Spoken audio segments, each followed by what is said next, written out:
大家好，我是孙老师。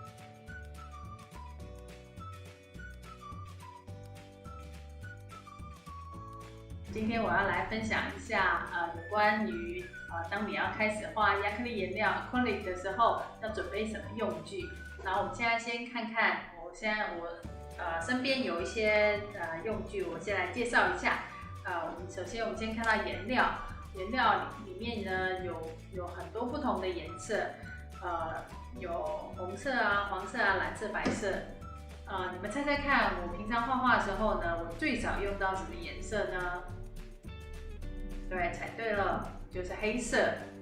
其实我的绘画里面我很少用黑色，因为我发现我们的生活里面有太多的黑色，我们的笔呀，我们的很多用的方面都很多有黑色，所以我在画画里面呢，我就尽量在暗的部分呢，黑色的部分呢，我就用颜色把它调出来。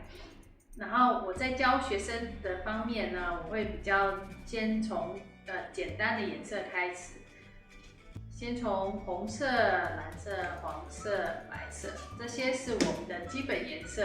其实这4个颜色呢，我们就可以调出很漂亮的颜色，就可以从这4个颜色里面去学习怎么样来画出一张完整的画。除了颜色之外呢，我们还有画笔。画笔我们可以准备有大的画笔、中的画笔，还有小的画笔。然后也可以准备一些刷子，当你画到大一点的画的时候，就需要一些刷子，大刷子，还有中刷子、小刷子。然后还有调色板，调色板你可以选择长形或者是椭圆形，就看你的喜欢。然后我自己是会很喜欢用画刀，画刀是很好画画的一个工具。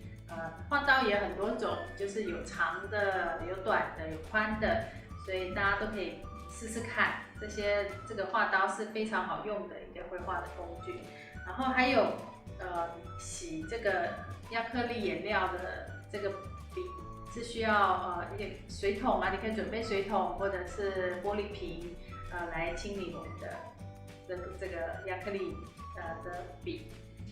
除了这个画亚克力呢，其实可以用在很多方面的。其实它可以画在木板上面啊，亚克力可以画在木板上，可以画在纸张上面，然后也可以画在帆布上面。其实甚至它可以画在布上面都可以。其实这样子的小的帆布是可以很好开始画一张画的一个好的开始。那我们准备了这些材料，颜色啊、笔啊、调色板啊，还有纸之后，我们就可以开始来画画了。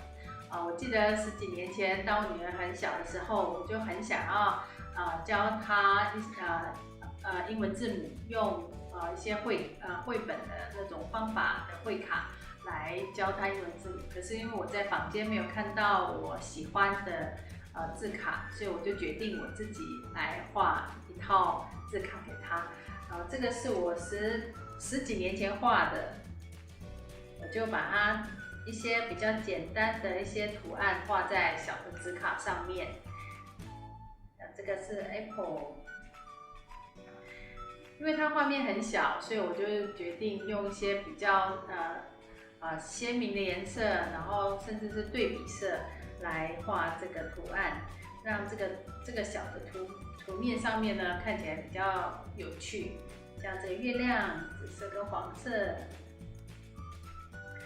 这个母鸡跟小鸡，我用了绿色跟红色的颜色来让它变得比较鲜明。还有这个金鱼，这个胖胖的金鱼也很可爱哦。还有这个 ice cream， 小朋友是最喜欢的，所以我就用一些小朋友很喜欢的图案来画。还有这个像香蕉，还有这个蜗牛也是很可爱的。所以虽然这个画已经10几年了，可是还是很有趣。所以这些小的图案呢，会让我们在画的时候是越来越觉得画画是没有这么难的。所以大家可以先从小的画开始。就会发现绘画是非常有趣，从小的部分慢慢的去练习，就会越画越好。如果大家喜欢我的影片，请按赞跟小铃铛，你就会收到我们最新的影片。谢谢大家。